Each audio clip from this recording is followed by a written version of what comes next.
Have you ever looked back at your life and realized that someone loved you in a way you simply weren't ready to see? I have, and it took me losing something precious before I finally understood. My name is Walter. I'm 73 years old now, and I live in the same small town where I grew up. The oak tree in the front yard is taller than the house these days. My knees don't work like they used to, but my memory is sharp as ever, especially when it comes to my father. His name was George Harold Simmons. And for most of my younger years, I was certain that man did not understand me at all. Papa was a carpenter. Hands like leather, shoulders like a barn door. He woke before the sun and came home after dark, 6 days a week for as long as I can remember. On Sunday mornings, he sat in the third pew from the front at our little church, and he sang the hymns quietly, barely above a whisper, as if he was afraid to take up too much space in the world. He wasn't a man of many words. He never sat me down and said, "Son, I'm proud of you." He never put his arm around my shoulder at a baseball game and told me he believed in me. When I graduated high school, he shook my hand. Just shook it, firm and brief, the way you'd greet a stranger at the hardware store. I remember riding home from that graduation, my diploma rolled up on my lap, and thinking, does he even care? I was 19 when the real trouble started. I had gotten it into my head that I needed to leave. I wanted to go to the city. I wanted music and noise and a life that felt bigger than the one I had. My father, of course, said very little about it. He listened at the kitchen table, his coffee cup in both hands, and when I finished explaining my grand plan, he simply said, "You sure about that, Walter?" I said yes.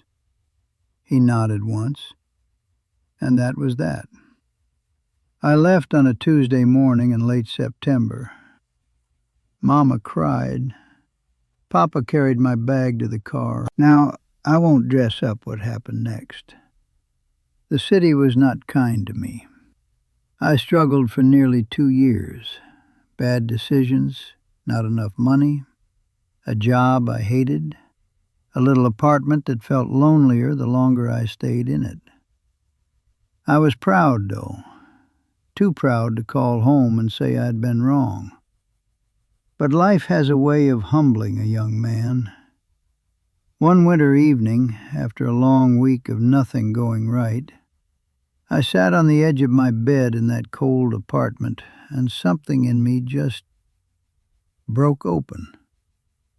I picked up the telephone and I called home. Mama answered. She cried again, and then she put Papa on the line. I didn't know what to say.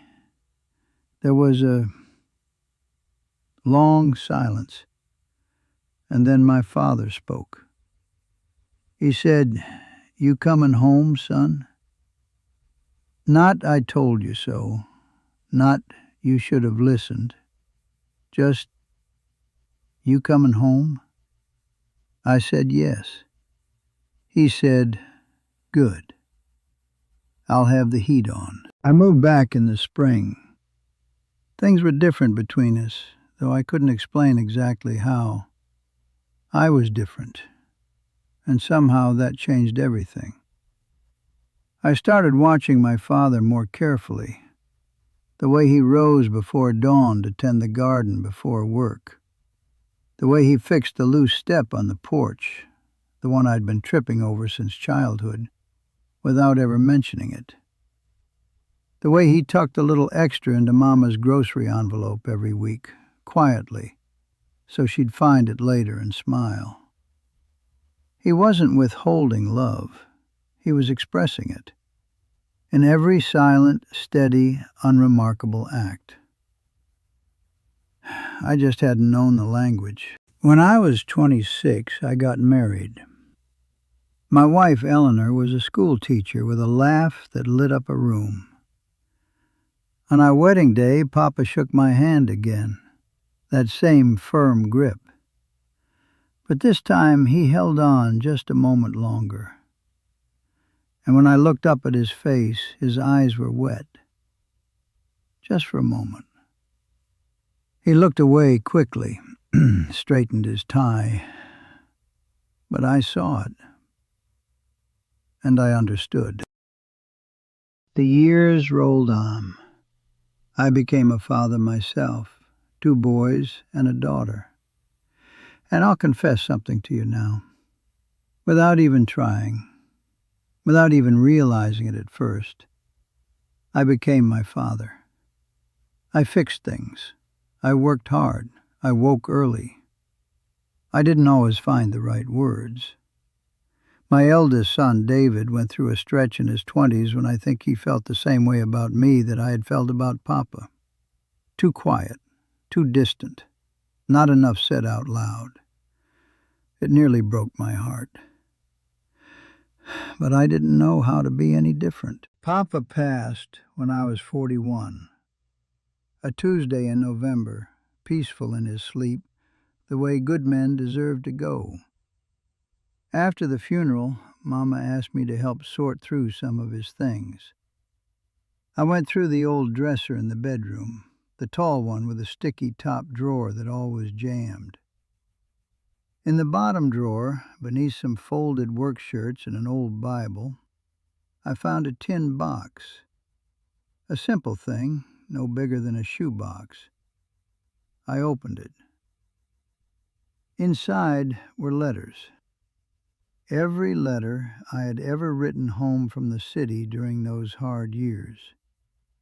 Even the ones where I'd complained. Even the ones where I'd said foolish things. There were photographs, my school pictures, every single year, tucked neatly in a small envelope. There was a little drawing I had made in the 3rd grade, a crayon house with a lopsided chimney and 2 stick figures standing out front, one tall, one small. I had written at the bottom in wobbly letters, "Me and Daddy." He had kept it, all those years. He had kept every single bit of it. I sat down on the edge of that bed, and I wept. Not from sadness, exactly. From something more complicated than that. From understanding arriving 30 years too late. From gratitude and grief all wrapped together. My father had loved me. He had loved me the whole time. He just carried it inside, the way some men carry everything important. Quietly, safely. Out of sight, but never, ever. After that day, something shifted in me. I called my son David. We had a long talk, longer than we'd had in years. I told him about the tin box. I told him what I'd found and what it had made me understand. And for the first time in a long time, I told him plainly, I am proud of you. I have always been proud of you. He was quiet for a moment, and then he said, I know, Dad. I think I always knew. But it was still good to say it, and it was still good to hear. Love speaks in more languages than words. Some of the people who love us most in this world are simply not built to say it out loud. That doesn't mean the love isn't there. Watch the hands, not just the lips. Watch what a person does, day after day, year after year, and you will find the love that words could never quite carry. Understanding often comes late, but it still counts. I didn't understand my father when I was young. I wish I had. But the understanding I found at the bottom of that tin box, that counted for something too. It softened a grief I'd been carrying for years without knowing it. It's never too late to make peace with the past, even when the person is gone. That peace lives in you. You know, I still have that tin box. It sits on the bookshelf in my study, between an old dictionary and a photograph of Eleanor on our wedding day. Sometimes on a quiet evening I take it down and I look through it again. The crayon drawing, the letters, the pictures of a boy growing up year by year. And I think about my father, that quiet, steady man who got up every morning and carried his love on his back like lumber, never asking to be thanked for it. I think the greatest gift he gave me wasn't anything in that box. It was the lesson he taught me without meaning to. That love, real love, the kind that lasts a whole lifetime, it doesn't always announce itself. Sometimes it just shows up, every day, in the small and silent things. If there is someone in your life, a parent, a child, an old friend, someone whose love you perhaps haven't fully seen, look again. Look a little closer. It might be right there, waiting in the drawer.